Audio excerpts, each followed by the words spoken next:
middle powers must act together, because if we're not at the table, we're on the menu.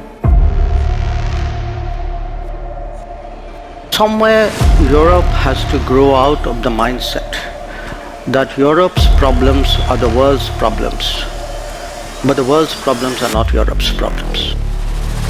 चुन चुन करके हिसाब लेना ये मेरी फितरत है.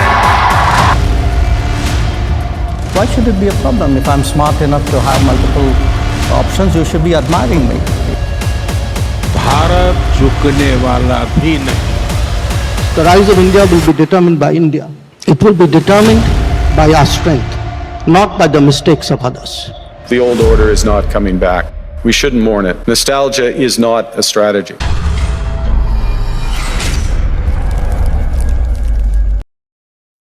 So let's start with the first mechanism, and I want you to pay attention to this mechanism. Okay, this is very important. Okay, see, supply chains, especially the energy supply chains. Now, India is the second largest importer in the world. Okay, oil importer, that is. And right now, India imports roughly 4.6 million barrels of oil per day. And we all know that as the economy grows, what's going to happen is that number will only grow. That number will only increase. Right? So the energy security for India is not just some economic issue, some occasional economic issue from here and there. It's a national security issue. Right? So now let's look at Russia real quick, okay? And then we will dive deep into this thing. So stay with me. Now, Russia is the largest energy producer in the world. And with the growing share of its future production is tied to Arctic energy projects. What's going to happen with the Arctic energy projects is that when Russia did the calculation, what they found is that Arctic energy itself can grow Russian GDP by 2% annual. At that rate, that's how important Arctic is for Russia. Okay, and Russia used to be part of the Arctic Council. And Arctic Council consisted of 7 countries, and Russia was one of them, and US, Canada, then few other countries were there too. Okay, but after the Russia-Ukraine war, Russians were sanctioned. Okay, and when Russians were sanctioned, they were kicked out of the Arctic Council. And when they were kicked out of the Arctic Council, then India and China, and then few other countries are there too. So don't think that it is that because of sanctions, other countries are not going to participate in it. But India and China primarily, they entered the Arctic. China called this Polar Silk Road. And India actually is working with China on the Polar Silk Road. Normally, India is not part of BRI. So you have to understand this, okay? Little bit of tiny nuance. Now, so that's how India and China actually got into the Arctic, okay? Now, coming back to Russia. What does Russia offer here? Russia is offering energy depth, critical minerals, and other things, lots of other natural resources from the Arctic and from the Russia itself. And then India has the massive demand for all these things. As India enters the 4th industrial revolution, these demands are only gonna grow. Okay. So this is very important. Now, when you look at the map, I will show you, okay?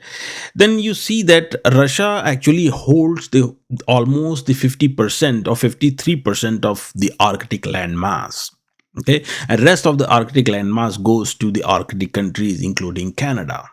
And out of that 50%, actually 80% of the natural resources, oil and everything else actually falls into the Russian territory. So meaning that Russians have taken the major chunk of all that into their own territory. So if Russian energy will flow towards Asia, those supply chains will eventually intersect with the Indian Ocean trade routes, right? Why? Because if you look into it, let me actually share the map real quick, okay? So this will be a lot easier for me to explain, all right? And this is important, guys, so just pay attention, okay? So there it is, all right? So what's happening here is that somewhere around here, there is your North Korea, and if you look into it, somewhere here is Vladivostok right there, okay? Vladivostok right here, okay? And from here, if we zoom out, you find that Vladivostok Chennai corridor is there, okay? So from uh, here, let me remove this and I'm just gonna draw it real quick, okay? All right. So from all the way from somewhere around here, there is a Vladivostok. From here, you can take it here. You can come from here, the state of Japan, like this. Vladivostok Chennai corridor is there. Okay. Now you have to understand this. This is very important because India has signed free trade agreement with Europe as well. Okay. Now since India has signed free trade agreement with Europe, so what India is going to do is that, and India also has signed the defense partnership with Europe as well, the European Union. So that's going to be from uh, either from Gulf of Aden. This is what Europe has proposed, okay, and from here to Greece and all that. But India has said that okay, we go into Oman, sorry, from UAE, from somewhere around here, then Saudi Arabia through IMEC. Okay, the both are available. Okay, but at the end of it all, we know the story right here. What's going on right in the Strait of Hormuz? This is Strait of Hormuz right here. Okay, so India can actually go through Oman and then to Saudi Arabia and UAE and all that. But that's a different story. But right now, this looks like this is messed up. So India is going to take the Suez Canal and go through Europe, Italy, and all that. Okay. But what if I told you that this is going to be even more interesting if India starts to take straight up the Arctic route right here? Meaning that if India starts to do whatever they have to do and then directly go to Europe right here. So whatever India does, then India can simply go from directly to this route and then take the Arctic route and go here.